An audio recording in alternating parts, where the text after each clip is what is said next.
You're listening to the Broadway Podcast Network. And I realized that if we controlled our own destiny, we could do so many more things. I went to the board of directors and my boss at Disney in 1977 when I was working licensing to these other services. And I said, we should do something called the Disney Channel. Now, at the time in 1977, it was so early, there weren't even satellites yet. You may not even know this, but how HBO and Showtime were functioning in those days, they were bicycling 16 millimeter prints around the cable systems all over the country.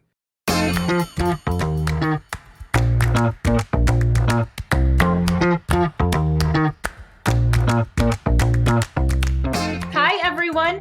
Welcome to Was It Chance, the podcast about embracing opportunity and taking intentional risk for your creative life. I'm Heather Vickery. And I'm Alan Seals. This is the hand gesture we have to do. We are two perfect strangers who met by chance and embraced opportunity. Listen in as we chat with other successful people about the risks they've taken to put themselves on a path to creative success. I think the hand gestures as you get animated and talk are your indicator of success. I don't know. What do you think, Jim? Hand gestures of success?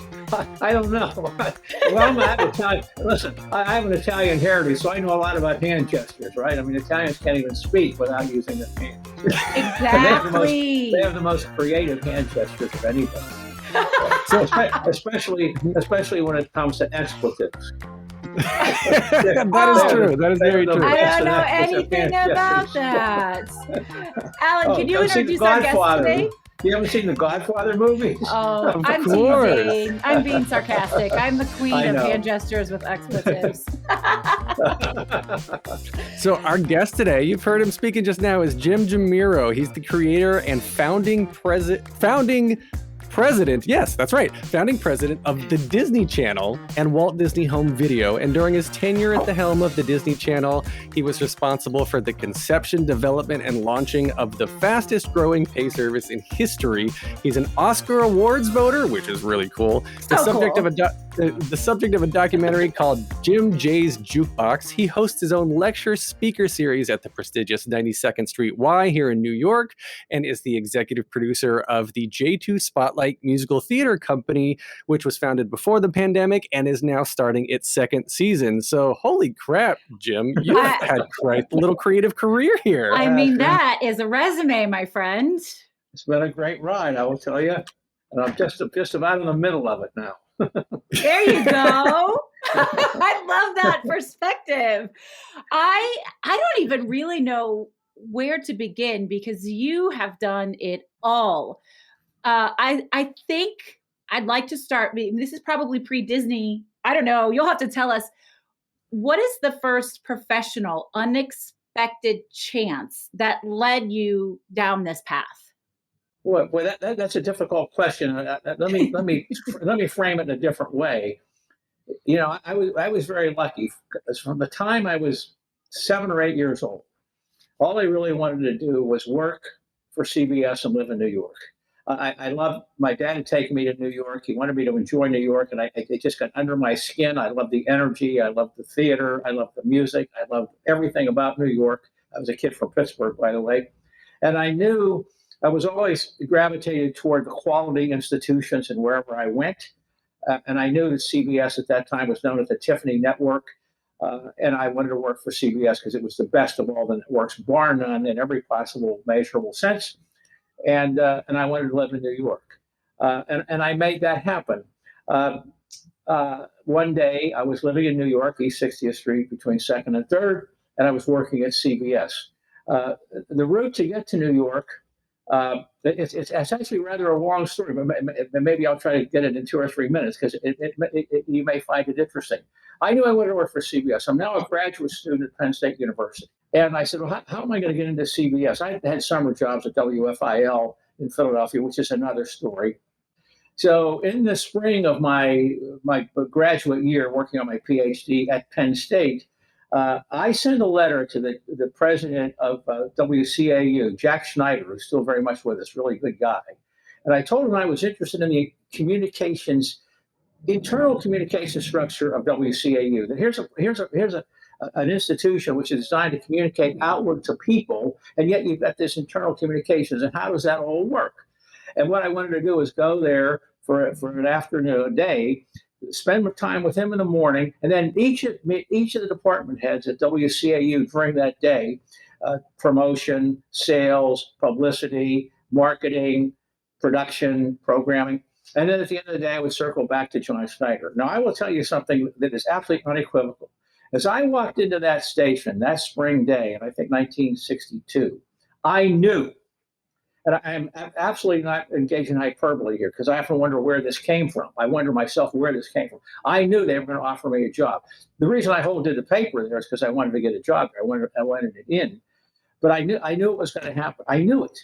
So I went there in the morning. I did the whole thing with each of the department heads. Met with Jack Schneider at 4:30 in the afternoon, and his first words were, "You've turned up everybody's skirt tails today."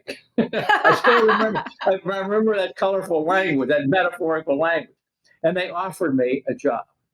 So that is an example of not a surprise, but I think an excellent example of making your own way, of making your own breaks, of being aggressive in being an advocate for yourself.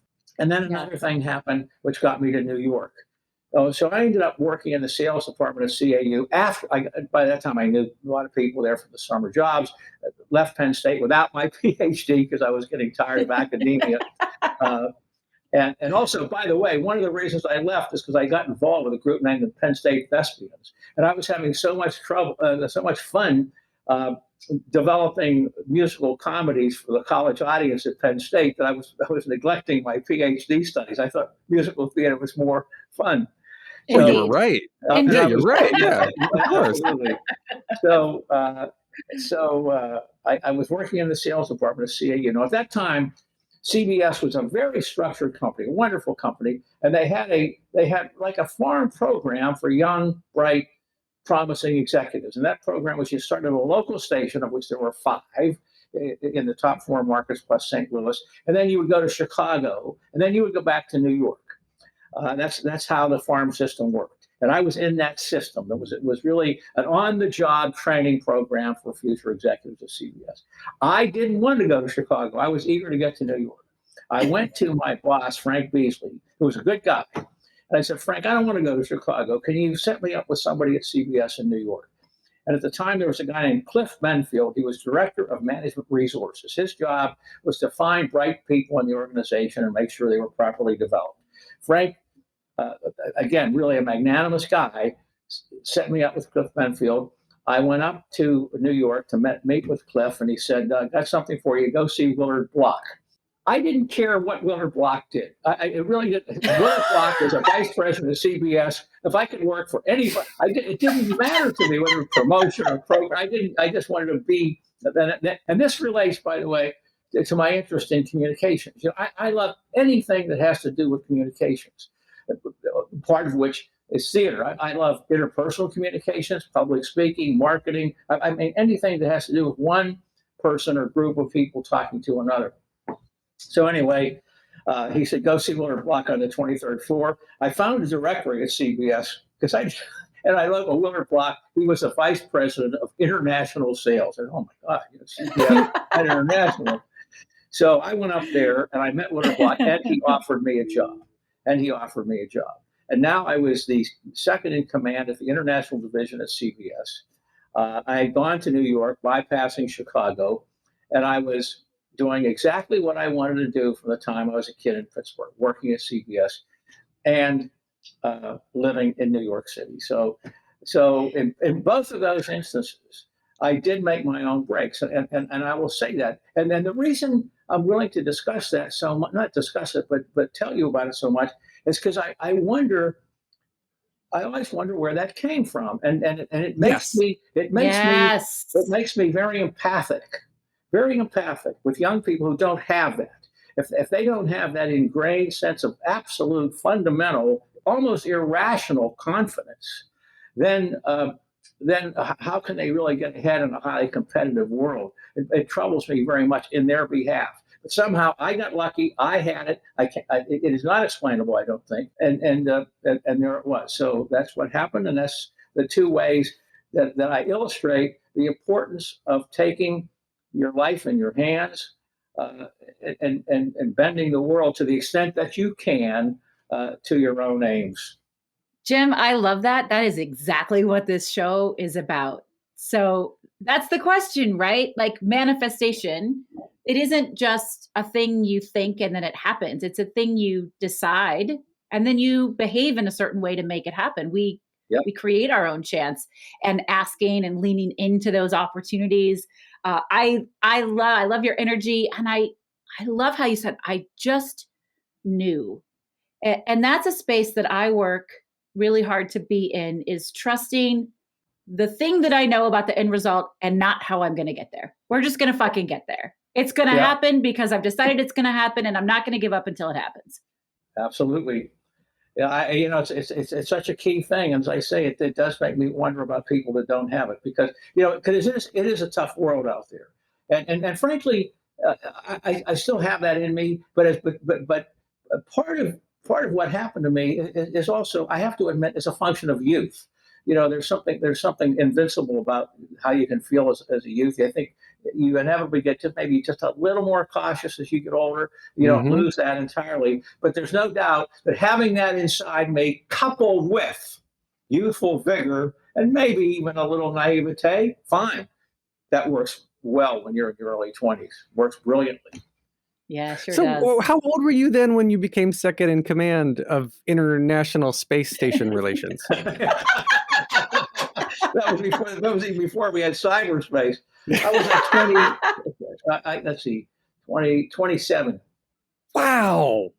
Yeah. God, I was still working at Busch Gardens as a $13 an hour performer when I was 27. And the interesting thing about that, Al, is there I was traveling around the world. So I have become literally a world citizen because of my international travels for CBS and later for Disney.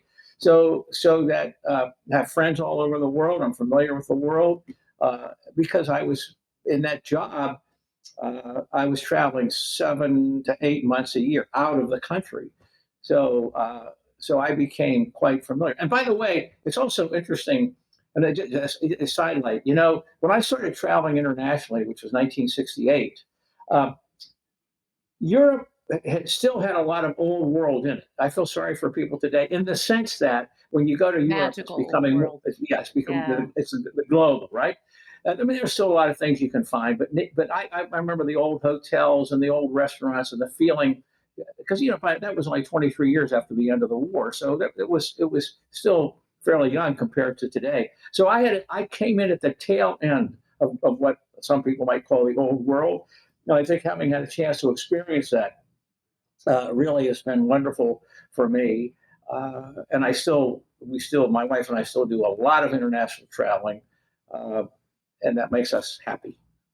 Oh, I love to travel, and I love to international travel.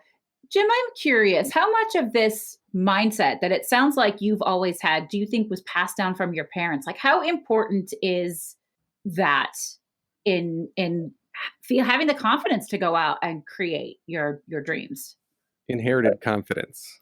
I think a lot. I can tell you one quick story about my dad, because my dad. I was raised in a town called Monongahela, Pennsylvania, which is a mill town. And what people did when they were, and my dad was a first generation. My grandparents came from Italy. My dad was expected to graduate from high school in Monongahela and go to work in the local foundry, which was a good job. It was a blue collar job, but it was a good job. You could make a lot of money. You got dirty. You used your muscles, but you could make a lot of money, and that was a secure way to make a living. Most people in those days in Monongahela went to work at that place. It was called Conshohocken, and my dad went to work there, and somehow. And I have a lament I'm going to tell you at the end of this story. He decided to wait for the lament. He decided to become a life insurance agent for the Metropolitan Life Insurance Company.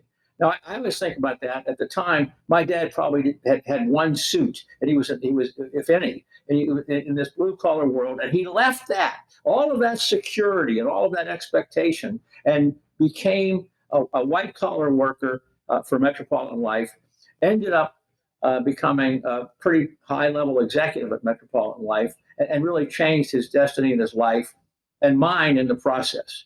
The lament I have, and it really bothers me, is I never explored with my dad how he did that.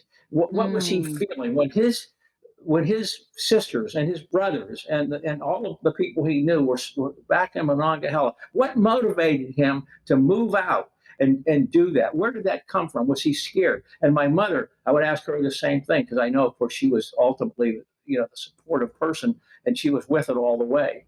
But anyway, he did that, and I'm always glad to talk about my dad and mother, because the one thing I want to make clear is no matter what we say about any accomplishments I've had in my life, none of it would have happened without them. So we need to make that clear. Of course, absolutely. I mean, we can't. One of my favorite lines from Trevor Noah's memoir is, "People cannot dream of things they've never imagined," and you saw your dad create something that was so out of the realm of possibility. And whether or not you got to discuss it, you saw it. So all of a sudden, your ability as a child to believe in being a creator of unrealistic dreams, and then your resume, which I know Alan is dying to dig into, I am too, which speaks to being a creator of unrealistic dreams and making them realistic. Your whole career. What about Disney then? Speaking of resume, because you're doing International Journey to Mars at CBS, and then you go and you decide, I'm going to start the Disney Channel. I mean, so was this a chance that you then embraced on your own, or did you purposely say, there's an opportunity at this company, I'm going to go do this thing? No, I got to Disney before I started the Disney Channel. So by this time I'm running the international division at CBS, and I get a call from a guy named Rich Irvine, the best boss I ever had, who's still very much with us. And he said, to make a long story short, "Hey Jim, we need somebody to run the international division at Disney. Would you join? The industry thing, international sales of entertainment product." Adds to the moon of Jupiter and Titan and all that. Yeah. That's right. And by the way, when I talk about my international career, I'm going to start using celestial metaphors. I remember done that before.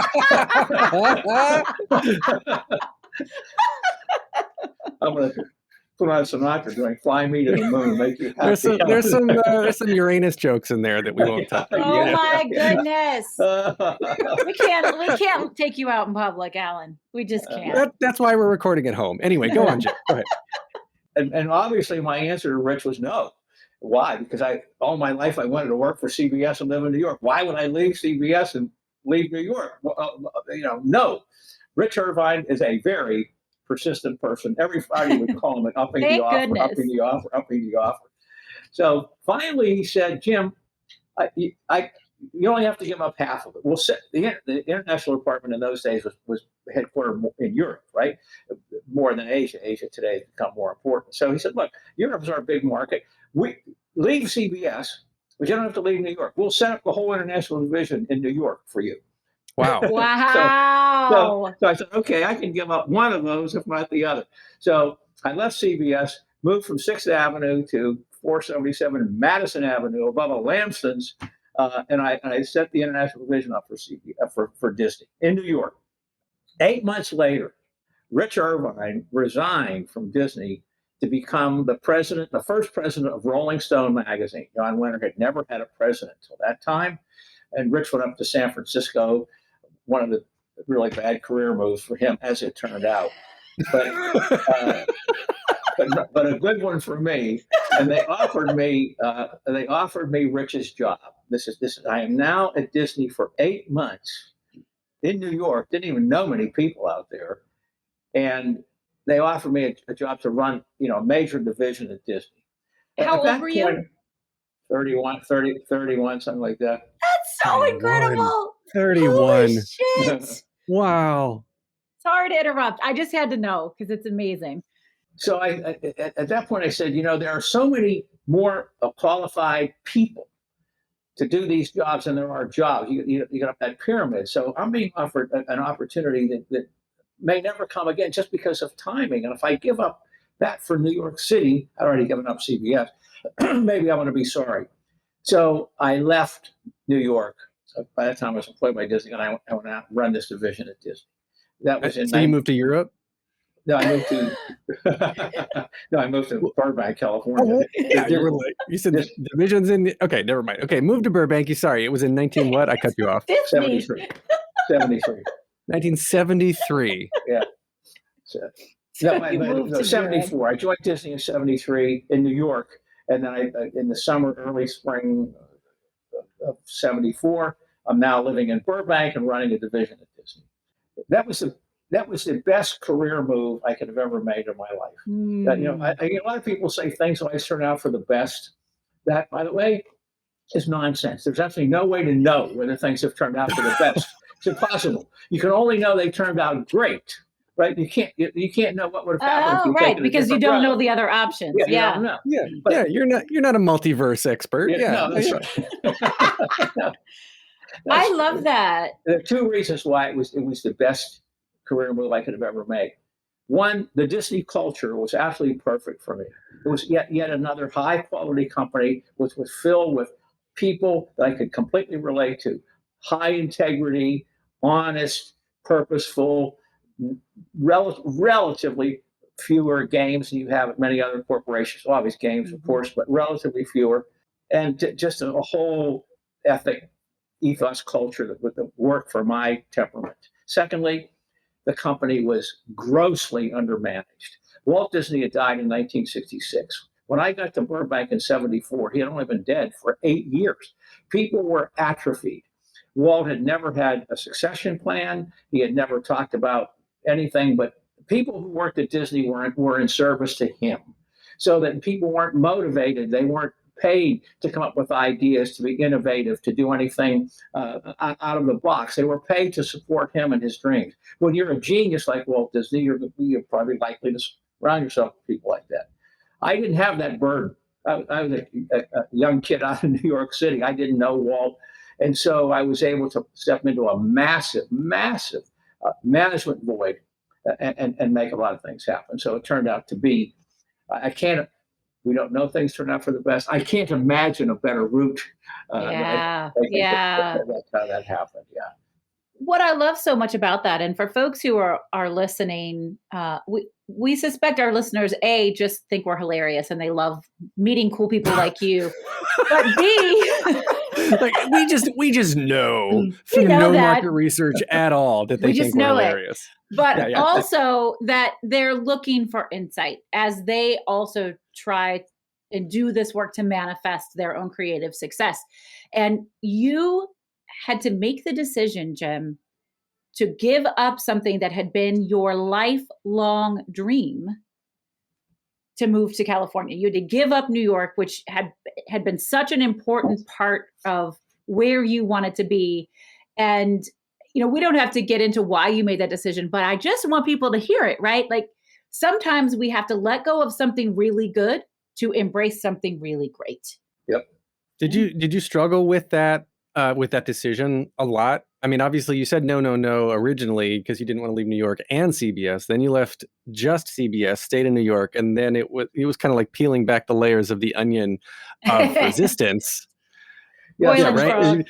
So Rich made it easy for me in a way because so the first decision I only had to give up half of my dream. Yeah. CBS, but not New York. So that made it a little easier. And then the second decision is what I said. And that opportunity was so extraordinary that I would have been a damn fool. See, I swear, just like you. I like it. I knew you were our people, Jim. I would have been a damn fool not to take it. So it became a little bit easier. However, once I moved to California, I was missing New York so much that I bought a place in New York. So yes. I want to make it very clear that I left my heart in New York. I left my soul in New York. I still feel about New York the way I've always felt about New York. I consider myself bi-coastal. So in one sense, I haven't had to completely give up New York. I love that. Yeah. That is incredible. I still love that city. I mean, I presume you both live in New York. I'm in Chicago, actually, after all that trash talk about Chicago of yours. Yeah. That's right. Yeah, I don't want to move to Chicago. That might have been That's all right. I love Chicago, but I also love New York. Jim, take us down this path. I mean, creating the freaking Disney home video, like, I can't think of a more brilliant business idea from any business ever in the history of all times than this.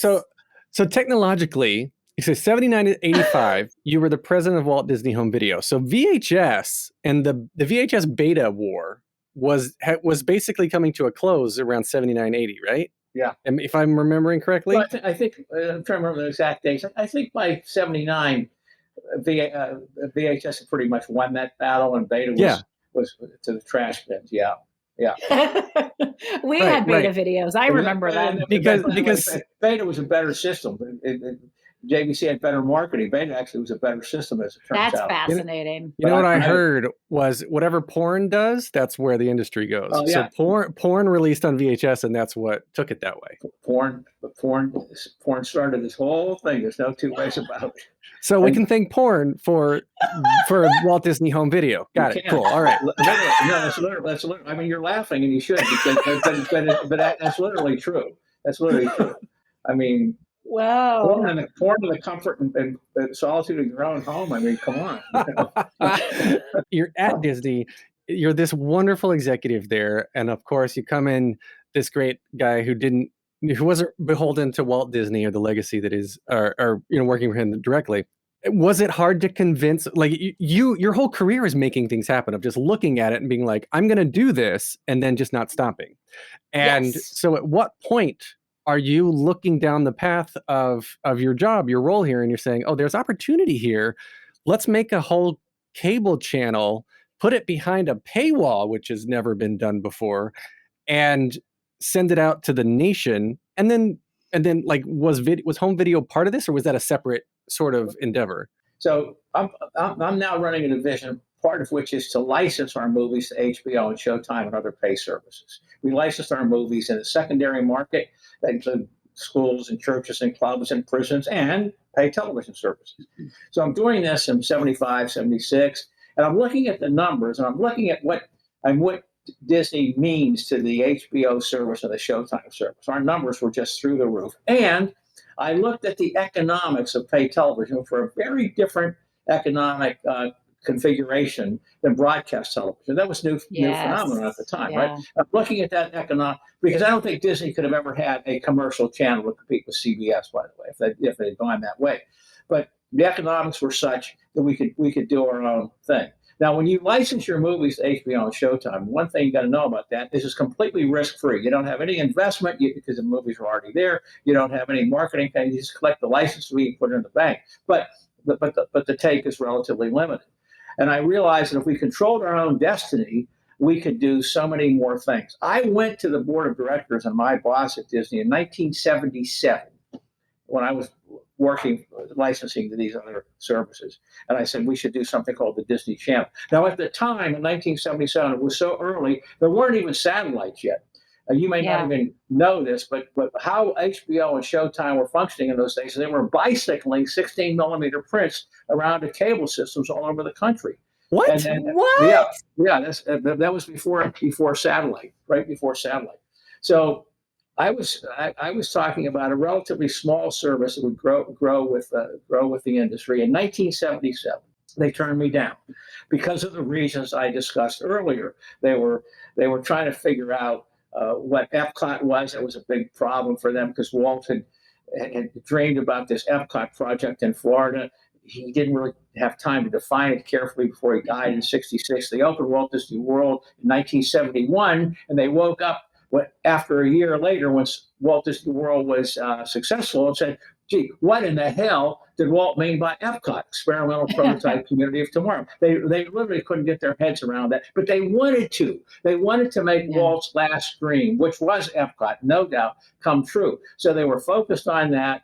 They were scared of, as I told you before, they loved that easy money, the risk-free money that came in from licensing our product to other the distribution arms, and they turned me down.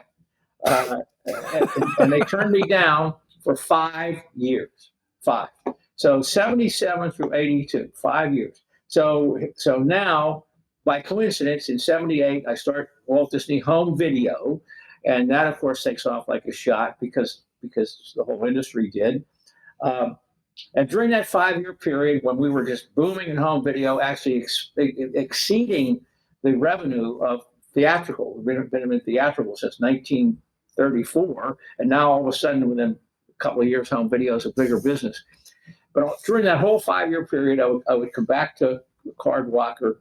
I'd say, Card, look at these numbers, and I'd show them more numbers, and I'd do more information, and I'd say, we should be doing our own thing, and then I'd go back and run my home video business, and I'd come back to Card every once in a while, and finally, after 5 years, in August of 1982, they said, okay, you can do the Disney Channel. And at that time, the price of entry had gone up dramatically from an they missed.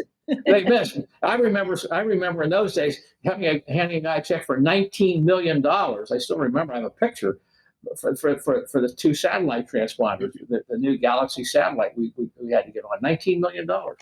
So, so the price of entry had gone up from like $1.98, which is what I was proposing in 1977, to $100 million, which, as turns out, was peanuts because it became such a cash cow so fast that that return on investment was just fine. Wow. So I think I always had a good balance between not being too much of a pest, because I had work to do anyway, and keeping at it. So basically, I ended up prevailing, but it took five long years to do it. And by the way, so that was August of 82. We launched the Disney Channel in April 18th of 1983. So we were right on time, except for 1 week. We had scheduled it for April 11th, and we woke up one day and realized the Academy Awards, which were later in those days, were actually on April 11th. That was a Monday in 1983. And so we moved it 1 week to the 18th because we didn't want to compete with the Academy Awards on our opening day. We launched at 4 o'clock in the morning, LA time. The rest is history. Oh, but they're awfully grateful that you made that move. Yeah, well, I think they are. And the irony of life is how fast it changes, right? So there was this massive move. And by the way, the Disney Channel not only made a tremendous amount of money, but as you can imagine, it was a tremendous marketing tool for Disney. Sure. We could do Epcot shows, and we could promote new move. I mean, and Disney is the world headquarters for synergistic marketing, right? I mean, they're just geniuses. When you work at Disney, there's this wonderful saying that they have: is what you do is supported by, it supports everything else. And that makes all the sense in the world, because the Disney customer doesn't discriminate much between the Disney Channel, a Disney movie, Disney merchandise, Walt Disney World, Disney whatever. I love Disney, I love Mickey Mouse. I'll take it wherever and however I can get it. So the Disney Channel was a particularly strong promotional tool for Disney. The irony of which I was speaking a minute ago was that all that revolution that we created in the early 80s and in the late 70s with home video has been eclipsed by streaming all of a sudden, so the more things change, the more they stay the same, That's one of my questions was to ask you if you feel like you paved the way for Netflix and Hulu and the streaming companies of today, right? Because we got this culture ingrained in our heads that we can get things instantly, and instantly back in the early 80s was getting a VHS tape at home. I don't think so, Alan. I think who paves the way are the hardware people. Us software guys, and I'm happy to be a software guy. We follow the technology. So that if Sony creates Betamax and JVC creates VHS, and then they create a system where it can happen, then we're happy to put our stuff on that system. And we didn't create the satellites. Somebody else did that. So I think we're always following the hardware, and Uh, and I love that. I mean, I love that innovation, how people can take advantage, like Amazon takes advantage of all kinds of hardware. I was talking this morning about just being able to track packages. That Amazon didn't invent that, but they No. figured out how to use it to a fairly well. So I think that we're beholden to this, and that's why we had good relationships. I mean, when you work in Disney, you're always talking to the technical guys. The guys who are creating the technology to see where they're going, what's happening, and so that's how it worked. And you know what? Here's something I find interesting. By the way, when you have a new distribution system, you have a hardware software problem. That is when you create LPs. Anybody remember LPs? Yeah, Oh, yeah, yeah. records. Oh, Records. yeah. So you create long playing records. You got a problem here because nobody's going to buy an LP. Nobody's going to put their material on LP and there are no players out there. You need players to play the LP. Yeah. And why would anybody buy a player if there's no LPs out there? So how do you solve this problem? And the audio business has always been able to solve it. They solved it with 45s, with 78s, with LPs, with CDs. The video business never solved the hardware software problem. So every time we try to create a distribution system where people could get this in their home, we never figured out how to get the hardware and the software out there at the same time. So it never worked. It never worked until the Japanese, speaking of technology being in the lead, created a way to home tape. So when VHS came out and Beta came out, it had nothing to do with Disney and Universal and pre-recorded software. Nothing. It had to do with time shift, only time shift. So that people would buy these, not because they could go to the store and buy a pre-recorded video with Mickey Mouse on it. They bought it so they could tape a show and watch it whenever they want to. So that's what that was all about. Then, Absolutely. 1 year or year and a half later, we wake up, the geniuses in the software business, and say, hey, wait a minute, you have an installed base of 2 million VHS players out there. That's a market. And then we followed. So if it weren't for that recording capability, I don't know what would have happened. And That's fascinating. It really I love is. that hardware software. It's called chicken and egg. It's fascinating. It really is. Okay, so shifting gears just a little, Jim, you are a voting member of the Academy of Motion Pictures Arts and Sciences, the Oscars. I think that is very, very cool. How did that come about, and what's that like? You have to be invited to join. You have to be sponsored by 2 or 3 different people. But by I think I joined it in 1982. I'm not sure.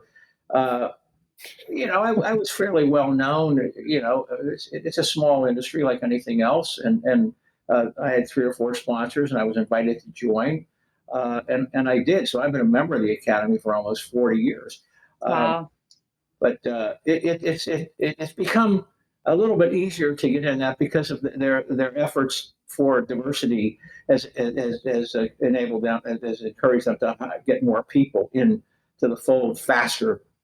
I guess they were feeling some pressure about that, but it's fun, and I think the future is probably a little bit challenging.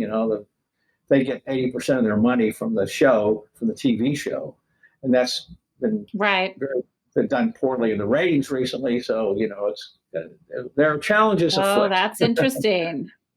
Wait, all award shows. I mean, the Golden Globes just happened, and I was like, what? I didn't even know.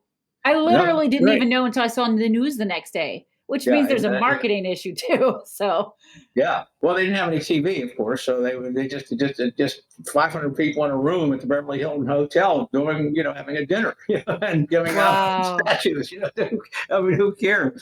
The whole thing is about TV, and so I don't know whether Golden Globes may have a problematical future, to say the least. Let's switch gears real quick to make sure that we give this the time that it deserves. The J2 Spotlight Musical Theater Company, you're the executive producer, and you've co-founded with Rob Schneider, who's another podcaster, colleague of mine, great guy. And on your board of directors is little names like Randy Graff and LaShans and Donna McKechnie and this up and coming guy, Stephen Schwartz. I don't know if Heather, you've ever heard of Stephen Schwartz.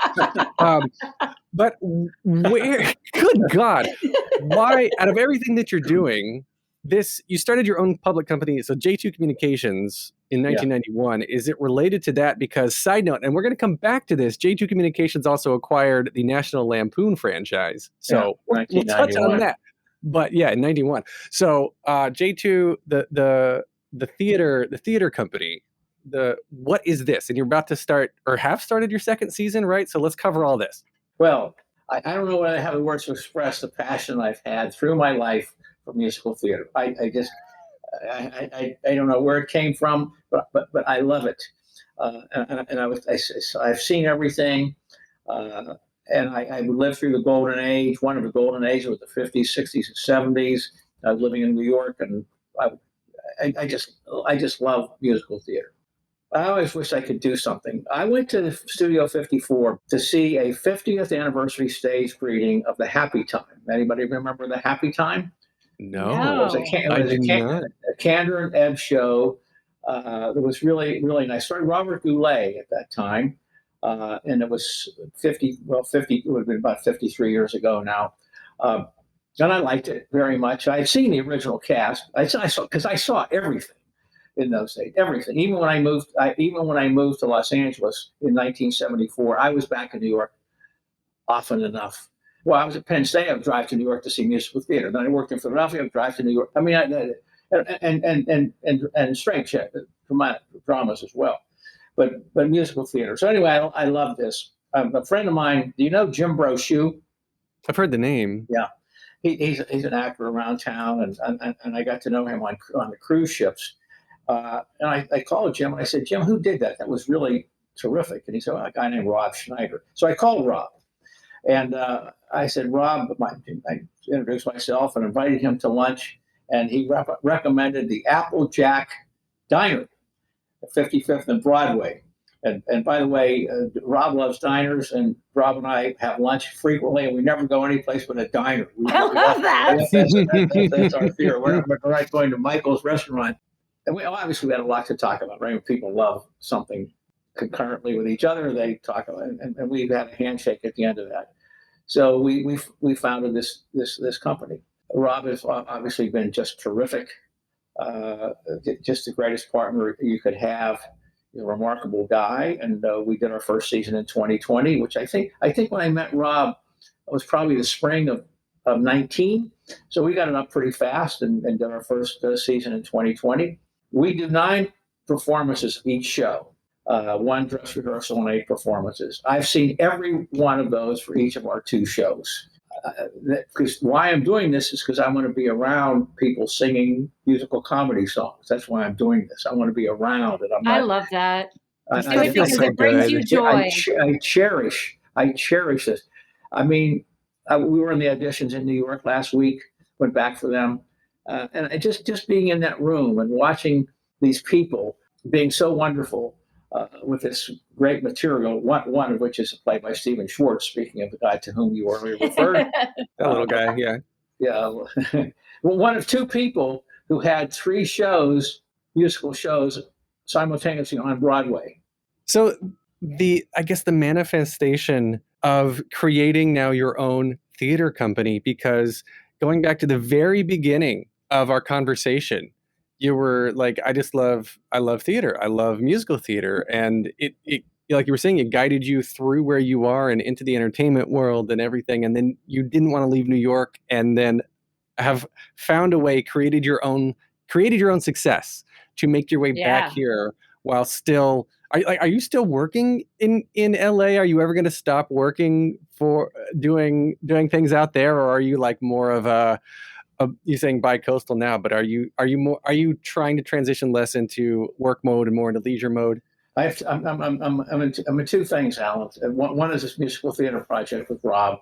And then the second thing, I'm interested in the role of media in public affairs. I'm interested in how media influences people, how it gets them to change their mind about who to vote for, what to buy, what to think. Yes. And that has been a lifelong obsession with mine, so much so that when I got my master's degree at Syracuse University, I actually wrote my graduate paper on proving through a certain experimentation process how people are influenced by the media. And I was able to do that in a controlled environment. I was able to demonstrate in a controlled environment that people read something in the paper or hear something on TV, their minds will change. And I proved that through a controlled experiment. So that's how long my interest in this goes back. I think it's becoming even more important these days with social media and so forth. So I'm involved in that. I have a professorship at Penn State that I've endowed, which is the professorship for media effects. I have a program at the Paley Center in New York where we do an annual presentation on the role of media in society. That's become quite successful. And I'm working with other groups in Washington, D.C. that study this. So those are my two passions. And then the other one is lecturing on the Great American Songbook and Broadway. So with all of that and the travel we like to do, it is a busy, exciting. You're busy. Yeah. And by the way, speaking of New York, you mentioned something which is very true. When I decided to do this project, I didn't want to do it in Los Angeles. There's a lot of talent in Los Angeles, needless to say, a lot of good musical theater out here.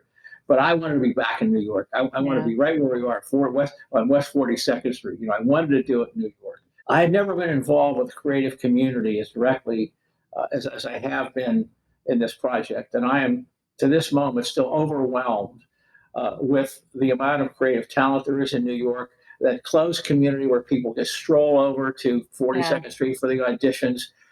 And I cherish being around these people. They make me cry, even at the auditions. There's a lot of cryable moments in Baker's Wife by Stephen Sondheim, by the way. I love that. So being around these people has been a real revelation for me and a joy. And the other thing that's done is I develop a certain melancholy about it. There's a wonderful song by a guy named Billy Barnes called "Have I Stayed Too Long at the Fair?"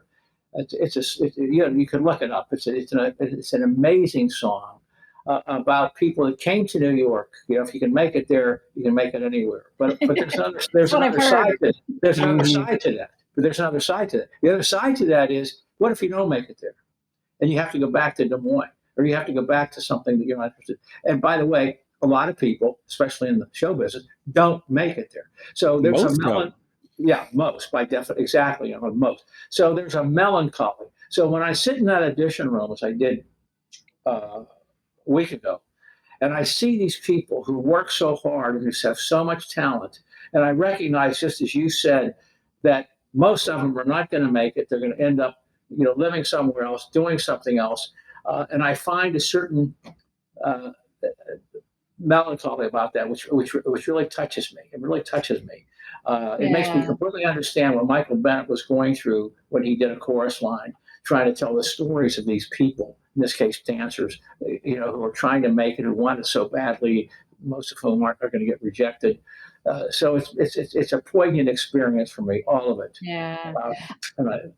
I have this every time, this emotional reaction to a curtain call, whether it's theater or live music, when the artist has come out and they are bowing, I cry every time because I imagine myself being them and how they must feel. And I don't think you ever get tired of it. I don't think you're ever like, oh, I got to go do that again. Like, you have done this thing that you are so passionate about, and this audience of people have received it and they love it. And it never ceases to make me cry. No, I understand that. And do you think you're also crying at human achievement that you've seen? For sure. You've yet again seen human beings achieve great things, which is really absolutely great, wonderful. Jim, how do you translate that into your success when you look back at everything that you've done and everything that you've started and created, and this legacy that is now exists? Like, Disney would only be half of what it is without the Disney Channel, and like it's so influential to even translating back into musical theater, because people watch these Disney animated musicals and decide they love to sing or they want to dance and they want to get into performing, and so it's feeding its own destiny. But for you, how do you look back if you're not on stage taking the applause from 2,000 people? How do you look back and celebrate your success? How do you feel like you've accomplished success? Well, at Disney, I love business, and one of the reasons I love business because you have accountability. If you're not in business, you say, "Oh, that was a great meeting." Well, it was only a great meeting if you achieve your goals. So, Yeah. so I was. One person called me very declarative when we started the Disney Channel on April 18th, 1983. We had tons and tons and tons of numbers, as you can imagine. Our prognosis was that we would break even in 2 years at 2 million subscribers. That would have been April of '85 at 2 million subscribers. So that was very declarative. We made that clear to everybody, the financial community. Obviously, the financial community is very interested in the Disney Channel and how it's going to affect the bottom line of Disney. Yeah. So we actually achieved profitability in January of '85. 4 months early with a 1,800,000 subscribers. That's so we amazing. exceeded that. So that was an easy measure because it was quantitative. I mean, no matter how much you think, oh, this channel is great, I love this program, or we're having a good time. No, I mean, it's the bottom line, and I do love that accountability, and I worry about that. One of the reasons I don't like government so much is they never have any accountability. But that's another story. If you don't know talk about how I feel about government, we talk about that. But I love the accountability. As far as J2 Spotlight is concerned, I think you both know that we're not doing this to make any money because that's not going to happen. That's not going to happen under any circumstances. It's impossible to make any money with this. A lot of people, well, you got to. No, you can't. It's the number. It's just can't. Broadway's not making money right now. We're in the middle of Broadway doing a second shutdown. Yeah, I know. It's scary. Yeah. So the joy there is less quantitative. I like to make as much money as we can to offset some of the expenses, but that's not what it's all about. It's really about doing a show that you can be proud of. Yeah. And we did that. We did 3 shows.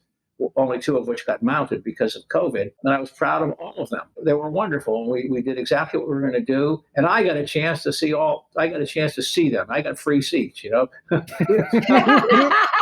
This is an interesting thing about, we talked about my relationship, my dad. I had a grandmother who was a librarian at the same library for 50 years in a small town called Donora, Pennsylvania. And she never made a lot of money and she didn't care. And I remember my dad saying to her, Ruth, why do you do that? They don't pay you any money. And she said, well, I get to read the books first. And I love that answer. Yeah. I love that answer. And I realized that's me because I get to see these shows. And I mean it. Sitting in those auditions last week and watching one person after another do these incredible scenes Rob had extracted for the tryouts from the 2 shows, was just a joy. It was an absolute joy.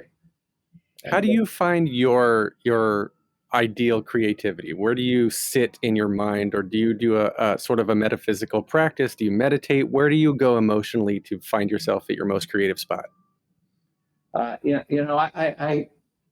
really have trouble. I don't know, Alan.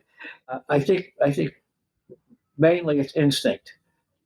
I was married to a singer before my present wonderful wife, who passed away of breast cancer in 1995. She was a singer, wonderful singer. Her name was Jody Donovan, and she was going to do a new song. She was going to do "Getting to Know You," which is a song from The King and I. And I was working in those days, and I didn't see her practicing that and all that kind of thing. Okay, but all of a sudden, I came home. She said, "Let me show this to you." She said, and she sang this song, and it was like amazing. It's just amazing. I didn't see any spark there. I just saw something instinctive. I saw something instinctive. So I don't really have a good question. And what role do you think passion plays in that, though? Oh, huge, massive. I think that passion and hard work, probably, without me giving any more thought to this, are probably the 2 most important things that are maybe indispensable. I've never known a key executive in my life who didn't work hard. I've known some key executives who were dumb, and some who were smart, some who were correct, but I never knew one who didn't work hard. Never. Yeah. Well, I think we've all done some dumb leaders, speaking of politics. But um, going back to J2 Communications, then I teased this a while ago that in '91, I think you acquired the National Lampoon name and spearheaded the effort to successfully turn the company around. Of course, it's a legendary brand. Where I guess in '91, right, you're still at Disney, but then you're also... I started my own company called J2 Communications. Right. And I got an offer to do that. I kept getting calls in the late 80s saying that there was more money around looking for management than there is management. Would you like to start your own company? I mean, Yes. that was what was going on.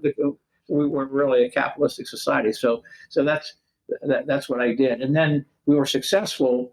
And then so we bought the National Lampoon, which had lost money for 10 straight years from 1981 to 1991. And you stuck with it. Well, listen, here's what's interesting. You take for granted the use of the word brand today. Everybody talks about brands today. Everybody. You even brand yourself. That's a totally new concept. When American Airlines bought TWA, the New York Times said, American Airlines bought the TWA brand. But in 1991, that word was not used. And I woke up one day when that was presented to me, and I said, there are only 3 brands in the entertainment business. Disney, which is amazing, National Lampoon, and Playboy. What did I mean by that? I meant by that was that you could slap that name on any media, movie, television, video game, merchandise, and people would know exactly what it was about. So if it's Disney, family entertainment. National Lampoon, adolescent humor. Playboy, porn. This is the second time we talked about porn. We're back to porn. By the way, you trying to tell us something, Jim? Yeah. So buying National Lampoon, which seems to be different than Disney, was the same idea. I had become an expert, only because I worked at Disney, on marketing things around a powerful brand. National Lampoon was the same thing as Disney. So the concept of the National Lampoon and how you could synergize all of that so that one thing supports another and vice versa was a no-brainer. And I remember, because the first 25% of marketing is telling people what your product is. So if you put National Lampoon on the product, you don't have to spend that money. And I remember we were visiting somebody, people were trying to figure out what to do in the digital space. And there was a guy starting a sports interactive thing. And we went to see him. He said, we're going to spend $25 million on marketing this fall. I said, boy, that's a lot of money. And the guy said, well, we got to build our brand. On the way back to the office, I turned to my colleague, his name was Michael. I said, Michael, we just saved $25 million. and that summed it all up. So that's why I bought it. Yeah. Wow, that's incredible. I guess, are you looking then in your career, in your creative career? You said you're into numbers, you're into money, you're into business, but everything that you go down involves it's creative. It's emotionally creative and it's passionate. It's not just running numbers and saving $25 million. You're the act of creating a brand, in my mind, is one of the most creative things you can do. Absolutely. because you have to define soup to nuts what it means to people. So running a business should be and could be very creative. I think a lot of people grow up thinking creativity is art. If you're not making a painting, sing a song, do a sculpture, that's creative. Running a business is very creative. It's fun to be creative in running a business. It's a different kind of creativity. It's not fine arts, but it's true. And and it goes back to, for me, it goes back to the initial inclination I had to be in the media business, right? So, and going back to Penn State, when I was a senior at Penn State, all of the giants of industry came to New York to recruit, and they had these fairs. So in Pennsylvania, that was United States Steel, Alcoa Aluminum, Heinz from Pittsburgh. And that was a big deal for people. You're a senior majoring in business administration. You're going to go to this. I never went to one of those. Not one. Because, by the way, the broadcast networks were not doing that, right? Because they didn't need to go recruit people. Everybody wanted to be in media. So I just ignored all of that because I knew what I wanted to do. And I do think, again, that singular purposefulness. To use a cliche, I never had to work a day in my life, because I'm doing exactly what I want to do. Well, what are you making happen next then? Well, I think I'm pretty much on the road to what I want to be. I'm hopeful over time. It's very early, and even this season, with COVID and everything, we're going full steam ahead on this season. Absolutely full steam ahead, and that's the best way to do it. And let the chips fall where they may. If something happens, if COVID hits us in a different way, we'll just have to roll with it. But we're going full steam ahead. But I am hopeful that over not time, but not too much time, we can expand what we're doing. Expand what we're doing in educational programs. Would there be a way to develop new writers? Would there be a way to develop? A lot of people are doing this, but there's always room for one more. I think we can try to. Aggressive business people always want to do the next thing, right? That's the most normal. That's why government gets so big. We're always going to get back to government. Because people government and porn. More, I mean, what else? Yeah. So. I'm hopeful we can expand this into outreach and developing. I have strong feelings about today's music. I'm not a big fan of what's going on today. I've become, essentially disenfranchised from a lot of what's going on today. And I for a while, I had trouble with that because, I want to be current. I want to be with it. I want to know all the latest and greatest. I've made my decision that I'd rather go for quality. And if I'm not quite up to everything that's going on today, it really doesn't matter because there's a lot of other good stuff out there. But I would like to do programs in our company with Rob, as we get more settled, because COVID, everything is slowed down a bit, to encourage you get back to the kind of craft I was talking about. Is there a way to get back to good writing where people really rhyme words rather than having false rhyme? That seems like a small thing, but that's a big deal to me. Cole Porter never did a false rhyme. He wouldn't rhyme world and girl. But today, nobody cares. They rhyme world and girl and think, well, that's close enough. Well, that's the craft, Jim says it's not close enough. No, it's not close enough. And could you get back? Could you work your way back to a quality level that we had until relatively few years ago? Jim, I have one last question for you. We have spent the last hour talking about success after success after success. I mean, you made a decision, you set your mind on something, and you just created it all the way. What is your relationship with failure? Failure? I mean, was there... It seems unrealistic to think that there was never a time in anything that you did that didn't work out. We always say failure doesn't really exist. It's a learning opportunity. You try something different. But I mean, maybe you are that unicorn. I would believe that from you after the last hour together, that it never had one thing that didn't work. But yeah, with something not going as intended and then learning from it, retooling and doing something else. Your response was really funny. I've been asked two really surprising questions in my life. Two surprising questions, and about failure was one of them. Well, I'll tell you failure. I will tell you the two biggest mistakes we made launching the Disney Channel, and we were able to correct them. And I wear these mistakes on my sleeve proudly because the idea is you acknowledge your mistakes, you learn from your mistakes, and they were massive mistakes, but we caught them in plenty of time. The first mistake I made, because I was so proud of what we were doing, I was so excited about what we were doing, that I overestimated the price resistance of the Disney Channel. That I priced the Disney Channel at the same level of HBO. And even though people love Disney, because it wasn't a full network in the sense that HBO was going to do sports, in other words, people didn't seem to be willing to pay quite as much. Our research was off on that. And how we handled that is we lowered the price. So we made a pricing mistake in those first 2 or 3 months. That didn't turn out to be a big deal, but I can tell you about that, even though it was 40 years ago. The second mistake that we made that was significant was we overestimated the age of the parents. The parents That's fascinating. were younger than we thought they were. Our research showed them to be older than they turned out to be. So people, whether they're getting married early or whatever it was, so that our nighttime programming, which was skewed to get more family and less children, was off base just a touch because we misread that demographic. Now those are two interesting mistakes.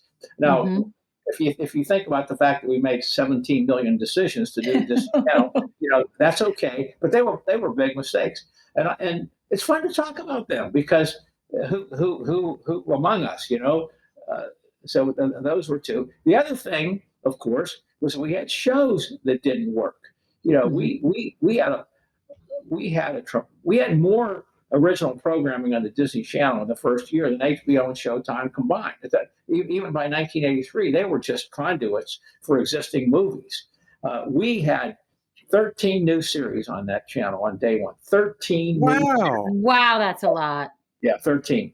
And we had made for TV. Matter of fact, we won our first Emmy in October of 1983. We won an Emmy for the best made-for-TV movie theater within 6 months of the time we launched. It was a movie incredible. Tiger Town, starring Roy Scheider, who agreed to work for Scale because he got a chance to work with the Detroit Tigers, and that's he loved smart move on his part. That worked out.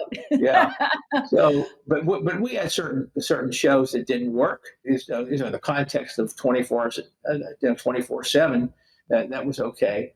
But I like recounting those two mistakes because it's fun. It's actually fun for me to think about those miscalculations that we made as we were doing all of our research.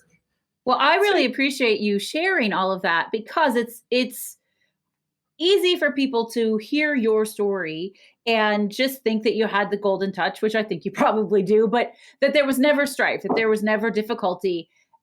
Folks listening, what we are learning from you is that you can make some pretty massive errors and still be so incredibly wildly successful, right? These things, it's just a bump. It's just a bump and you retool it and you come back. So thank you for humoring me with that question. Your reaction, you were like, failure. I don't do that.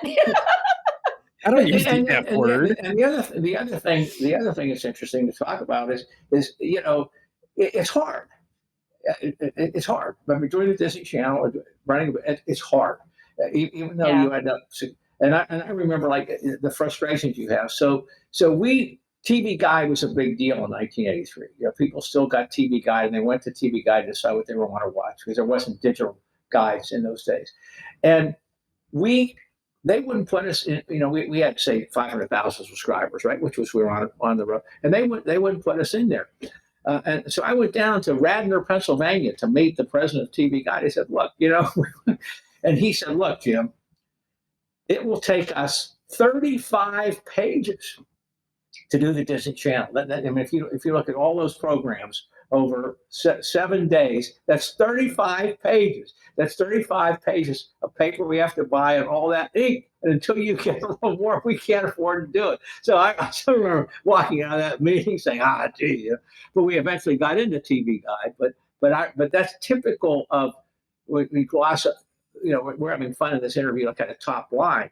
But day by day, you're dealing with lots of things. Yeah. Things that are disappointing. I mean, it's disappointing to not being in TV Guide, for example.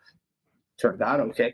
So, those are some, let's say more macro realities of running any business. I guess, on the grand scheme of what's going on. Micro, sorry. Yes. Right. On the grand scheme, so the grand scheme of what's going on, like you're not launching a satellite into space and crashing it into Jupiter. So it's not like millions of dollars you will never get back. You can course correct. And I think that's the takeaway from all of this is that especially in entertainment, in media, it's like we were saying, most people don't make it. Most people, this industry is mostly rejections and most competition. And we talk about the politics of literal politics, but also of business. And as long as you keep going and you know what your end goal is, You picture it in your mind, and you just make that happen. You make it happen. You manifest it, and you are living proof It's amazing. that even though your dreams happen, you can still make it better. Yeah. Again, Andre de Shields, I quote him all the time. The top of one mountain is the bottom of the next. Yes. Oh, I like that. Yeah. I like that. I mean, I think that is a perfect way to close the conversation, because that's you, Jim. Like you got to your dreams and you were like, now how do I dream bigger? And you just kept making it happen. It's so inspiring. Thank you so much for being here with us. You people are delightful. We're going to see you at Theater Row this winter, maybe? Absolutely. This has been fun. Thank you. It has been so much fun. We're so grateful. Yeah. Best of luck with everything else you're working on. All the best. Wow. Yeah, that was crazy cool. That was crazy cool. That is a dude that literally, God, I was going to say he's left his mark on the world in a way that so many people will never, ever realize. Yeah. And by creating, manifesting this reality of coming to CBS and then going to Disney and then starting this J2 communications and moving on and on. He's creating this foundation and these platforms that give others the ability to realize their dreams. Yes. And inspire people to have new dreams. And his emotion behind that, how passionate he feels about seeing people pursue their own dreams and passions. It was so beautiful, and maybe a little unexpected from somebody who's such a business guy and who had the brain to create the Disney Channel, for God's sake. What did he say? That before satellite, people were biking 16 millimeter tapes around to get content distributed? Like I didn't even know that. I had no idea. Absolutely, absolutely insane. And also scale of that, right? When he recommended it, and it was, what do you say, $1.99, like it was insanely cheap, and they wouldn't bite. And then 5 years later, it was 19 million, and even that turned out to be peanuts. What a guy. What a fun conversation. I wasn't sure, like, if a guy like that would be into us, but he liked us. So that was good. Was there ever any doubt? No, I enjoyed him a lot. Jim, if you're listening, thank you. Thank you for sharing your time. I know, gosh, your time is valuable. And I'm so impressed with executives like this that are still so accessible. I guess if you get an idea, right? Because everyone wants to drag you through the mud. The more successful you are, the more people know about you, and therefore the more people want to bring you down. And that's an unfortunate part of life, and it's part of the rejection and the politics that we talked about. But man, this guy is just like, he had his blinders up for what he knew he needed to do in life, and just didn't stop. And I loved what he said when he asked the question about failure. You guys could have seen his face on video. He was like, "What?" He like just that, paused for a full 10 seconds. The word didn't even compute to him, because the way he thinks about it is, it's just an opportunity to change back into to fix something, to put it back the way and keep going. Yeah. Like, a failure isn't a stopping point; it's a learning point. He eased into that really well, and he had clearly notable memories of times where he's like, "Oh, that was a big fuck up. We caught it. It's okay." But and he was proud to share that story because it shows the growth. But you're right. Like, failure just is not a thing that exists, and not because things don't go wrong, but because I think the concept of failure is, okay, well, we're done. That doesn't work. We're done. Right. And that's just Jim Jimirro just doesn't play that game.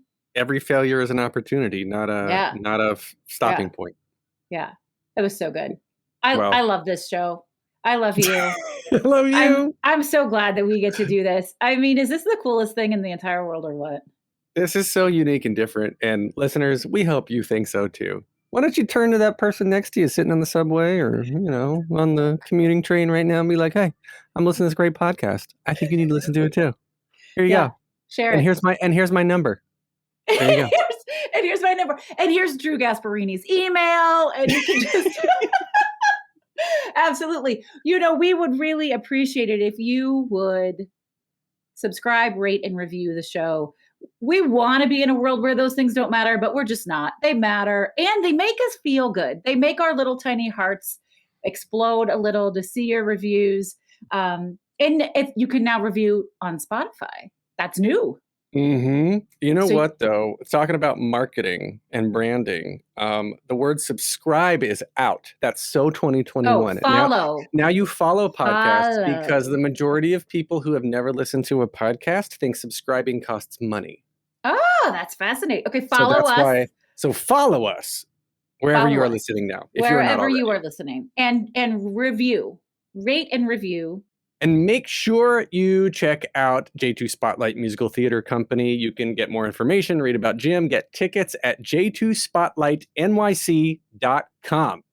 Also, we know that you are out there taking intentional risk to build the creative, successful life that you want. And as this conversation with Jim Jimirro just showed us, creativity shows up all the time. In every way, in everything. We are not just talking about artistry. You do not have to be a Broadway actor or a professional singer to be manifesting creative success. So we want to hear about it.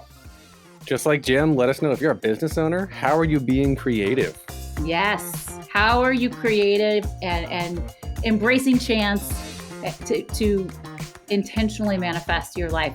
We are on Instagram at Was It Chance, and you can DM us right there and share your story.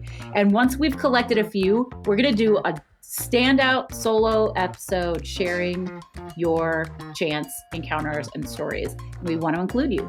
Or email us at wasitchancepodcast@gmail.com. You'll get a response because it's just me and Alan, For now. Y'all, you have been listening to Was It Chance, the podcast about embracing opportunity and taking intentional risks for your creative life. Thank you for being here. I'm Heather Vickery. And I'm Alan Seals. We'll see you soon. Bye. Bye.